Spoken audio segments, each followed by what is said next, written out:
Hi everyone, welcome to the second video in this series from the Story of Precious Cats by Nelco Neco, and we are going to be doing this little cart of flowers today. I thought it looks so cute.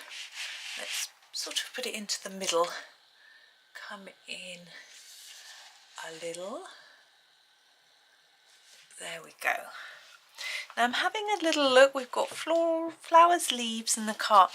I'm looking at the shape of the flowers and I think they look a bit like, maybe they're petunias or something like that. I'm not really sure. I'm going to grab a green and I'm actually just going to colour the leaves in one colour. They're quite small. I'm going to use the permanent green olive, and I just want to do them because I want to be able to see what else is going on in the picture. It's a little bit tricky to work out what's leaf, what's flower, what's cart, etc. So I'm going to do my best to colour what I think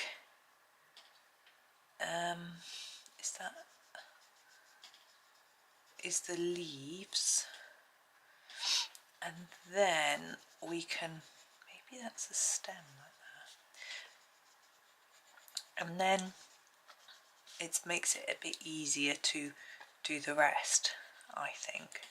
And you could start at any point really, as long as you're, working out what's what. But I felt the leaves, because the leaves are small and I'm only using one colour, I thought it would be easier to start with them. The sun has moved around a bit. I've opened the blind. It's making it a lot easier on my eyes to see what's going on. But I'm not sure what that's doing to the video. I think it usually benefits from being lighter. But it's, I don't know. I was going to do some research again to try and find out whether there's anything I can do on this camera to make it a little bit lighter. I had this idea of putting some white paper on the table because I thought it might be, but the coloured table making a difference to the light, but I don't think it is that. Now what I want to do is I want to put a darker sort of pinky purple middle on the flowers and then a lighter sort of edge. So I'm just having a look at what I've got going on. And what I thought I might do was use my middle purple pink in the centre and then use my light purple pink for the petals. Now the clue is in the name. We know which is darker, and we also know they will work together because the names are the same. You can look at the swatch chart or swatch them and work that out for yourself, but this is a bit of a lazy way of doing it, just using the names. Like if you've got an ultramarine and a light ultramarine, you know what you're doing there, don't you? Although in some brands it isn't quite as easy as it sounds. For example, in Castle Arts, I think it's the gold set. Here's the light purple pink. In the gold set, I think I'm gonna make that dark and then fade it towards the edge. The mint green is actually lighter than the the light mint colour is darker than the mint colour, whereas I would expect a colour with light in its title to be lighter than one without it, so occasionally it doesn't work out as you would necessarily expect, so we'll see. That's why people swatch, and I do have lots of swatch charts available. Little advert. No, well, in my Ko-fi you can go and grab them, they're free, so it's a sort of advert but they're free. And swatch charts for lots of different brands. I can do swatch charts for most brands of pencil, but I tend to put my swatch charts in an order that I like, and if I don't have the brand of pencil I can't do that, but I can still make a swatch chart because as long as I've got the names of the pencils and that sort of thing, I can sort of do something. but it's better for me to do it with the set I have, because also I can't actually give you a swatched version, and I also think that's quite useful if you're looking to buy a set of pencils and you're not entirely sure whether they're right for you or not. If you can look at a swatch chart and just have a look. Now obviously if I swatch some pencils, depending on how hard I press, the colour may change a little bit, and then I scan it, and then I change the file format a little bit to put it up. So by that time the colours are not going to be true, especially if you then print it, or your screen isn't necessarily going to show it the same as mine. But what it does show you is how close some of the colours are, or how different, because some sets have a lot of colours that are really similar, and that might not be something that you want. You might not mind, you might mind. I'm going to use the raw umber, this is quite a small pencil, to do a layer all over the wood. Now you don't have to do this wooden cart in brown. Of course people paint wood all the time, so you could do it in a colour if you wish, but I thought that I would quite like it for the flowers to be the colour, so they stand out all pretty, and then the cart is wood, which I also think is quite pretty anyway. So I'm trying to colour, I don't know if you can tell, in the direction that the wood grain is drawn, so that then, whoops, went over the edge there, if you do a streaky bit of colouring, it just looks like it's intentional. Yes, so it's worth having a little look, because let's say for example you like pink a lot. The set that you're thinking of buying might have no pinks, or it might only have purple pinks, and you like bluey pinks, no, I missed a bit, and you like sort of more salmony pinks, or whatever it might be.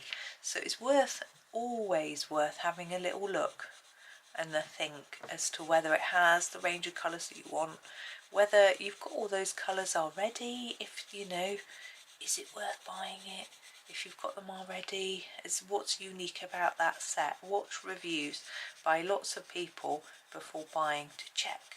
Think about the value for money. Am I just wanting it because someone's reviewed it? Is it actually going to add to my collection? Am I, my colouring collection, or is it just me wanting it because someone else has got it? And although that's perfectly understandable, and if you've got the budget and the space, go for it. But if you don't, it's worth having a little think. Is it worth it? Do I really need it? That sort of question. I remember thinking, X colorist is so good and they use whatever brand it might be, and so if I have that brand I'll be as good as them. No. I'm not as good as them. Even now they're still colouring, they're still practicing, so I am improving, and that's brilliant, but no, not as good as them. Now I'm wondering about these wheels, whether to do them metal rather than wood. They could be either. I quite like the idea of doing them in wood, but it might end up being a little bit too samey. We're going to use a few different shades of brown, so I'm now going to use my bistre and do some sort of shadows. So here, look, would be a bit darker here and here.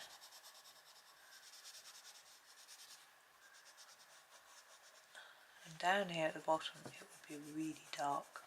It will help give this some depth to our cart if we, put in a few dark areas, like this bit here is set in, so I think it'd be a bit more shadowy, like that. And this bit maybe here.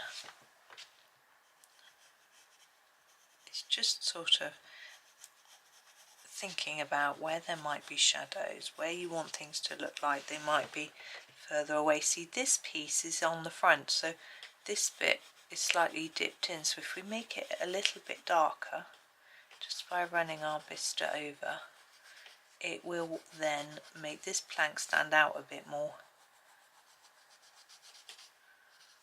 And actually this bit's set in anyway here, look. But that, yeah, it goes to there. That's it. Yeah, it's here. There.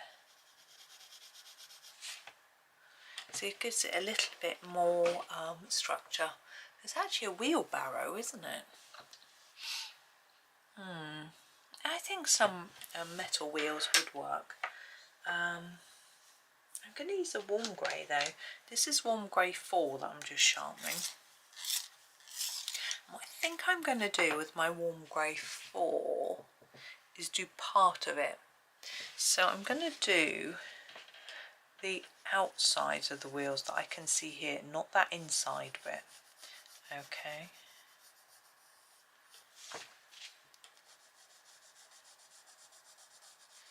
That's it. And around. I'm just quite working out where we are at. Actually, it's quite cleverly drawn. And that bit is the top bit. It's done separately. There we go. So that's the bit facing us. I'm going to do the same with the spokes. I just want to colour the bits that are facing us. You should be able to work it out even if you can't see that clearly. Just take a little bit of time. It's usually the thicker piece. Oops. And then with this one, this piece here and the end are what's facing us. And then this one in the background, same again. The bit that's facing us, like that, and like that. I don't think that bit is. Now I'm going to go darker.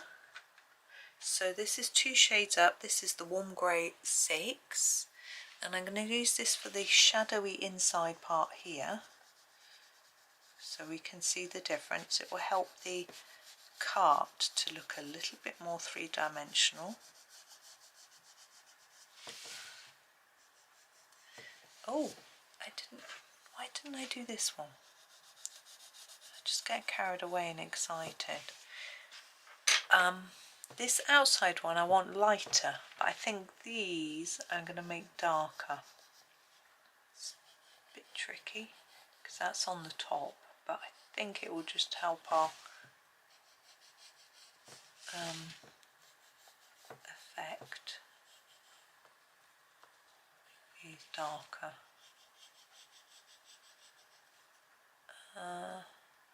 Make that darker there and lighter on the top. And then this one, oh there, I thought that spoke would be darker.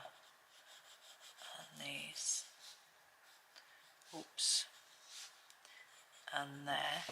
And then this piece on the top, we're going to go a few shades lighter. I think this is the warm grey 2. It is warm grey 2 for this top one. Might have to layer it a bit to get it to show.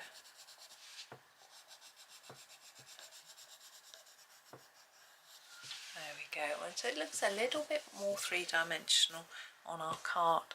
Now as a finishing touch, I just want to put a little bit of white on our flowers. I'm just grabbing my Sakura. This is a Jelly Roll 10. You can use any size. And I'm just going to put some dots around the centres of the flowers where we can see the centres. In fact, I'm going to put them right over the centre, just so we've got enough for it to sort of show up. Sometimes a bit of white can lift, because I think the pinks we've used are all a bit samey, so I think that will just add a different dynamic.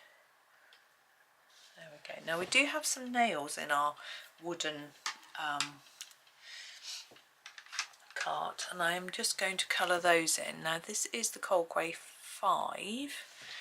Now we coloured over them in brown, sorry. So I think if we go over them with quite a dark grey, we'll see this pencil over the top of that brown.